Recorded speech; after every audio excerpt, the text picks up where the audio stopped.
देखिए, हम लोग पिछले 1.5-2 महीने से सभी वार्ड में घूम रहे थे। वार्ड सभी 48 वार्डों में हम घूमे, हमारे साथी जिगण सब घूमे, और हमारा उद्देश्य था कि एक वोट एक सिक्का मुहिम के तहत लोग हमारे मुहिम से जुड़े, और उसी पैसे को लेकर आज 20,000 रुपये के सिक्के लगभग, जिसका वजन 70 किलो है, वो लेकर हम अपना नामांकन फॉर्म लेने आए। क्या मैसेज देंगे?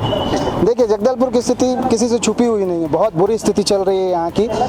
हर विषय में आप देखेंगे, चाहे स्वच्छता के बारे में हो, जल के बारे में, स्वास्थ्य के बारे में, ये हमेशा उपेक्षित रहा है, जबकि ये संभाग का मुख्यालय है। इसी को देखते हुए हमें लगा कि हमारी भागीदारी इस चुनाव में होनी चाहिए। हमारा मैनिफेस्टो भी हम 2-3 दिन के अंदर रिलीज कर देंगे, जिसमें शहर से जुड़ा हुआ हर एक छोटा बड़ा मुद्दा रहेगा।